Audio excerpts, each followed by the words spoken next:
今天李鹏嗝屁了，91岁，说这个他怎么才死啊？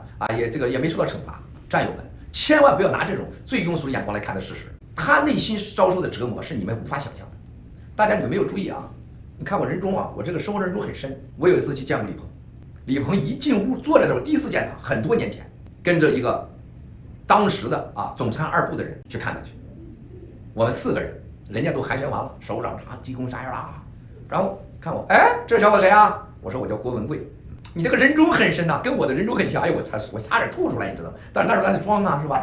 还坐了个沙发个角，还得很谦虚啊。首长，谢谢，不敢啊。哪里人啊？我说我山东人。你哪年出生的？你看他的敏感度。我说我68年，89的时候你干什么了？你在哪里？李鹏绝对不是你们想象那么笨的人，他那么笨，他到不了那个级别。共产党的人呢，有人长得憨厚脸更坏，我跟你说，特别坏，越那文绉绉的脸更坏。你们想想，亲爱的兄弟姐妹，我刚才看守所出来，8964以煽反被关起来的，我就已经跑到那个李鹏家去了。我告诉大家，我要不是当时考虑爹娘孩子，那我上去嘎吱就给掐死他了，我一个都把他掐死了。我当时看就是有掐死他的冲动。跟你说实话，杀那么多人，他坐在那这么大个房子，享这么大的福，里3层外3层9位，他还活在那儿。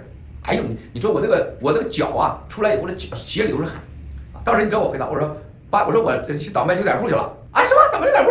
然后看看跟我去的这位将军，看他意思，你怎么把这个人？然后他说，哎，这个人很棒啊，这个人非常好啊，然后就介绍我说，这个人啊是个天才，现在是外商投资公司的这个老总，50%的股份。说上回我带来那个人叫赖长兴，你记得吧？赖长兴是这小子做的很大，但是这个人做的是厉害，他这是房地产。把我忽悠半天啊，是吗？那你很了不起啊！这个话就错过去了。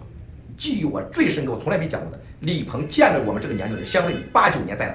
你去想一想，你要是李鹏，你最怕是什么？最怕这个年龄段的人，就89年你在哪？他在他家里边，他都提防着我。我敢的说，我说我89年被你们给抓起来了，你想当场就把我又抓起来了。亲爱的兄弟姐妹们，你想这个人做贼心虚这4个词在李鹏这个，他活了91岁，对他是折磨。他的儿女是真不孝敬，什么李小勇啊，大你就别想了，什么李小林，他们就想这个爹啊别死，插着管子。所有共产党的高官都不希望爹死。